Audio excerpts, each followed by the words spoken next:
Hi friends, आप देख रहे हैं वीएस एस्ट्रोलॉजी।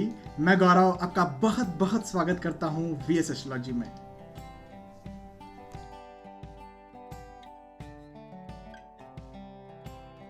दोस्तों, आज के इस वीडियो में हम बात करेंगे Ketu in fourth house. Ketu आपकी कुंडली के चौथे घर या चौथे भाव में होंगे तो क्या फल देंगे।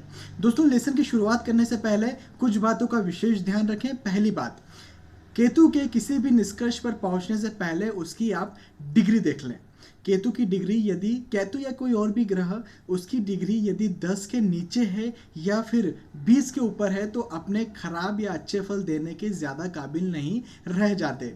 यदि किसी भी ग्रह की डिग्री 10 से लेकर 20 तक है तो ही कोई ग्रह अपने ज़्यादा फल देता है, चाहे उसके फल खराब हो चाहे उसके फल अच्छे हों। दूसरी बात दोस्तों, केतु की 3 दृष्टियां होती हैं, 5वीं, 7वीं और 9वीं। यदि आप जानना चाहते हैं कि दृष्टियां क्या होती है तो इस चैनल की playlist astrology lesson in Hindi में जाएं, फर्स्ट 2 वीडियोस देखें, आपको एक बेसिक जानकारी मिल जाएगी। अगली बात दोस्तों, मैं अक्सर अपने वीडियोस में कहता हूं, अपने हर एस्ट्रोलॉजी लेसन में कहता हूं कि कोई भी ग्रह किसी घर में अकेला नहीं होता है, वो किसी न किसी नंबर के साथ होता है। दोस्तों, नंबर राशियां होती हैं और उस राशि का भी बहुत बड़ा प्रभाव पड़ता है उस घर पर या उस ग्रह पर। तो दोस्तों, आज हम बात करेंगे कि Ketu in fourth house with all zodiac sign. Ketu चौथे घर में 1 से लेकर 12 नंबर या फिर मेष से लेकर मीन राशि के साथ होंगे तो क्या फल देंगे। एक बात और दोस्तों, कई ज्योतिषी, कई पाखंडी लोग केतु के नाम पे लोगों को डराते हैं।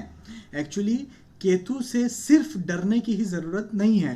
केतु जो होते हैं वो मोक्ष के कारक भी होते हैं, मोक्ष के कारक भी माने जाते हैं। केतु व्यक्ति को परम वैरागी बना सकता है, इस दुनिया से परे ले जा सकता है, इंसान से ऊपर उठा सकता है। तो केतु सिर्फ बुरा ही नहीं करते, ये अच्छा भी करते हैं। हाँ, केतु बुरा भी करते हैं, मैं इस चीज़ से बिल्कुल नकारूंगा नहीं।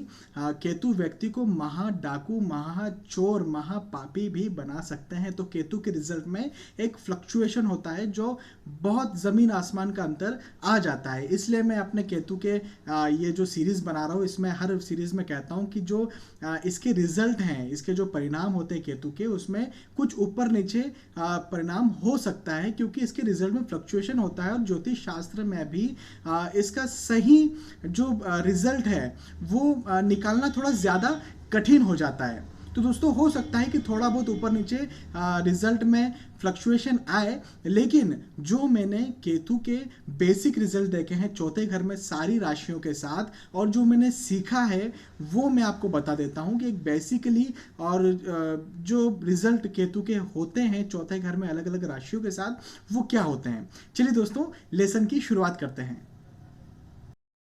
दोस्तों, ये जो मैं केतु की सीरीज बना रहा हूँ, केतु लेसन की सीरीज बना रहा हूँ, इसमें मैं चाहता हूँ कि आपका ज़्यादा समय खर्च ना हो, इसलिए मैं छोटा वीडियो बनाने की कोशिश कर रहा हूँ। दोस्तों, यदि आपको ये पसंद आए तो कमेंट में लिखिए कि पसंद है। यदि आप चाहते हैं कि मैं पहले ही जैसा वीडियो बनाऊँ तो कमेंट में वो भी मेंशन करें, मैं वैसा वापस वीडियो बनाना शुरू कर दूंगा। दोस्तों, मैं आपको यहाँ पर जो केतु के नेगेटिव रिजल्ट होते हैं और जो पॉजिटिव रिजल्ट होते हैं वो एक ही बार में बता देता हूं। केतु, सबसे पहले हम बात करते हैं केतु नेगेटिव रिजल्ट किन राशियों के साथ देते हैं।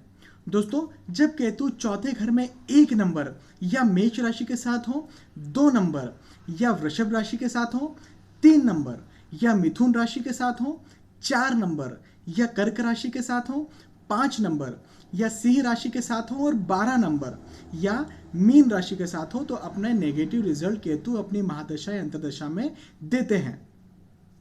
पॉजिटिव रिजल्ट कब देते हैं? जब केतु 6 नंबर या कन्या राशि के साथ हो चौथे घर में, या 7 नंबर या तुला राशि के साथ हो, 8 नंबर या वृश्चिक राशि के साथ हो, 9 नंबर या धनु राशि के साथ हो, 10 नंबर या मकर राशि के साथ हो और 11 नंबर या कुंभ राशि के साथ हो, तब अपने पॉजिटिव रिजल्ट देते हैं।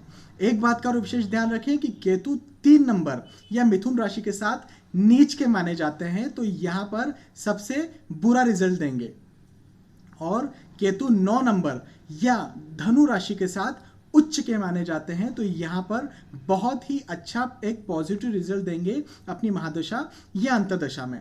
तो दोस्तों, ये बात आपने समझ ली। अब मैं आपको बता देता हूं कि केतु जो पॉजिटिव रिजल्ट देते हैं, वो पॉजिटिव रिजल्ट अपनी महादशा अंतर्दशा में जब चौथे घर में होंगे और 6, 7, 8, 9, 10 और 11 नंबर राशि के साथ होंगे तो क्या पॉजिटिव रिजल्ट देंगे। व्यक्ति को यदि केतु की महादशा अंतर्दशा चल रही है तो व्यक्ति की माता से अच्छी बनेगी, ट्यूनिंग अच्छी रहेगी माता से। व्यक्ति यदि मकान बनाना चाहता है केतु की महादशा अंतर्दशा में, भूमि खरीदना चाहता है केतु की महादशा अंतर्दशा में, या फिर वाहन खरीदना चाहता है तो बिल्कुल आसानी से खरीद पाएगा। और मकान, भूमि, गाड़ी, वाहन का सुख व्यक्ति को केतु की महादशा अंतर्दशा में रहता है।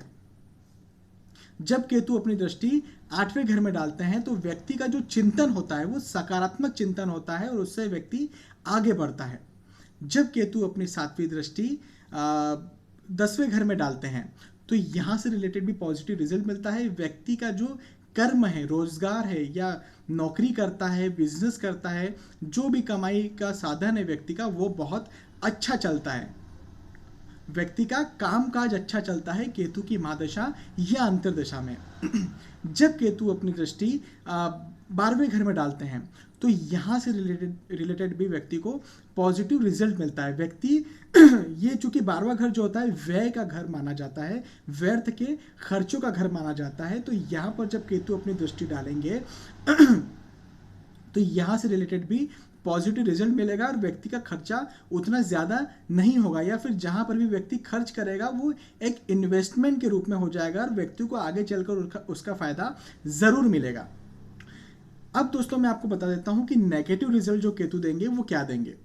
यदि केतु, मैं एक बार फिर दोहरा दूँ, यदि Ketu 1 number, 2 number, 3 number, 4 number, 5 number या 12 नंबर के साथ हैं तो नेगेटिव रिजल्ट देंगे, और यदि 3 नंबर के साथ हैं या मिथुन राशि के साथ है तो सबसे ज़्यादा नेगेटिव रिजल्ट अपनी महादशा अंतर्दशा में देंगे, क्योंकि 3 नंबर के साथ केतु नीच के हो जाते हैं।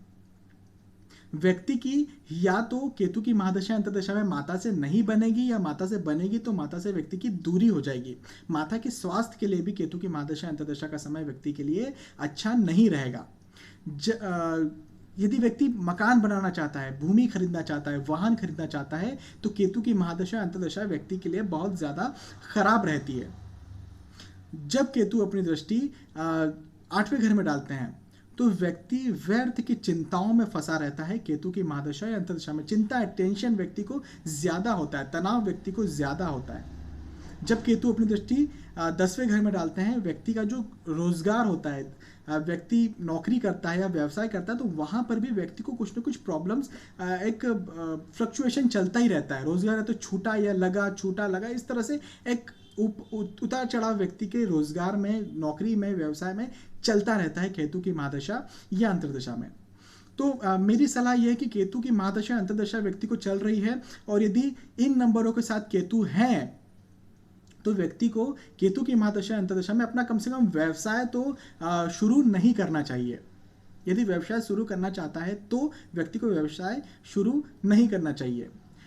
अब जब केतु अपनी दृष्टि 12वें घर में डालते हैं तो व्यक्ति के फिजूल का जो खर्च है, फिजूल का जो व्यय है वो भी बढ़ता चला जाता है और व्यक्ति की बचत नहीं हो पाती केतु की महादशा या अंतर्दशा में। तो दोस्तों इस तरह से केतु अपने नेगेटिव इफेक्ट देते हैं जब केतु 1, 2, 3, 4, 5 और 12 नंबर के साथ हो।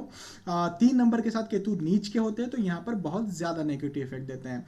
पॉजिटिव इफेक्ट कब देते हैं, एक बार फिर मैं दोहरा दूँ, 6 नंबर, 7 नंबर, 8 नंबर, 9 नंबर, 10 और 11 नंबर के साथ हो तब पॉजिटिव रिजल्ट देते हैं। 9 नंबर के साथ केतु उच्च के माने जाते हैं तो यहाँ पर बहुत अच्छा रिजल्ट केतु अपनी महादशा या अंतर्दशा में देते हैं। दोस्तों मुझे विश्वास है कि आपको ये वीडियो पसंद ज़रूर आया होगा। यदि आपको वीडियो पसंद आया तो प्लीज़ इसे लाइक करें, इसे शेयर करें और कमेंट करें।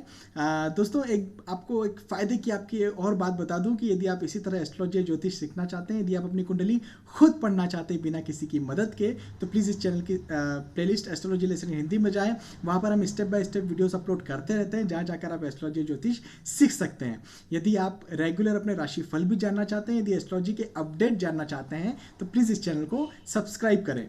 चलिए दोस्तों, आपने वीडियो देखा, आपका बहुत बहुत धन्यवाद। Bye bye.